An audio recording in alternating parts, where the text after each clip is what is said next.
പരമ്പരാഗത തൊഴിലാളികളെ കിട്ടാത്തതും വളം, കീടനാശിനി എന്നിവയുടെ വിലവർധനവും കാരണം നെൽകൃഷിയിൽ നിന്ന് പരമ്പരാഗത കർഷകർ പിന്തിരിയുന്നു. ഇതോടെ മലയോരങ്ങളിൽ നിന്ന് നെൽപ്പാടങ്ങൾ അന്യമാകുകയാണ്. ഇരിക്കൂർ, പടിയൂർ, ഉളിക്കൽ, ചെങ്ങളായി, മലപ്പട്ടം, കുറ്റ്യാട്ടൂർ എന്നീ പഞ്ചായത്തുകളിലും നെൽകൃഷി പേരിന് മാത്രമായി മാറുകയാണ്. പരമ്പരാഗത കർഷകർ നെൽകൃഷിയിൽ നിന്ന് മാറി നിൽക്കുകയാണ്.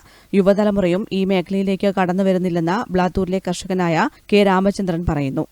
മലയോര മേഖലയിലും പ്രത്യേകിച്ച് കേരളത്തിൽ എവിടെയും നമ്മുടെ കൃഷിയും കൃഷിരീതിയും ഇത്രത്തോളം അധപ്പതിക്കാനുള്ള ഒരു മെയിൻ കാരണം ഇന്നത്തെ യുവതലമുറ രംഗത്ത് വരുന്നില്ല എന്നുള്ളത് കൊണ്ട് തന്നെയാണ്.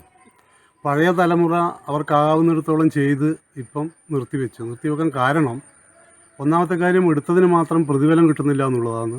ചുരുക്കം ചില പഞ്ചായത്തുകളിൽ അടുത്തിടെ കർഷക കൂട്ടായ്മകൾ തുടക്കമിട്ട കൃഷി ഒഴിച്ചു നിർത്തിയാൽ വയലേലകളിലൊന്നും നെൽകൃഷിയില്ല.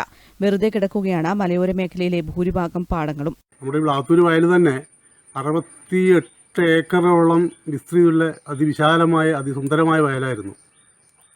അതിൻ്റെ ഒരു ഭാഗം, കിഴക്കേക്കര ഭാഗം മാത്രം ഇപ്പം കൃഷി നടത്തുന്നുണ്ട്. അത്രത്തോളം താല്പര്യമുള്ള കുറച്ച് പേര് ചേർന്നിട്ട് നടന്ന കൃഷിയാണ്. അതിന് തന്നെ ആളെ കിട്ടാനില്ലാത്തൊരവസ്ഥ വരുന്നുണ്ട്. പരമ്പരാഗത തൊഴിലാളികളെ കിട്ടാത്തതും വളം, കീടനാശിനി എന്നിവയുടെ വില വർധനവുമാണ് നെൽകൃഷിയിൽ നിന്ന് കർഷകർ പിന്തിരിയാൻ കാരണം. വിത്തും വളവും സബ്സിഡിയും നൽകി കൃഷി പരിപോഷിപ്പിക്കാൻ കൃഷിവകുപ്പ് പദ്ധതി ആവിഷ്കരിച്ചെങ്കിലും കാര്യമായ പ്രതികരണമില്ല. പടിയൂർ, ചെങ്ങളായി, ഇരിക്കൂർ എന്നീ പഞ്ചായത്തുകളിലടക്കം തരിശായി കിടക്കുന്ന വയലുകളാണ് കൂടുതലും. News bureau, Irikkur.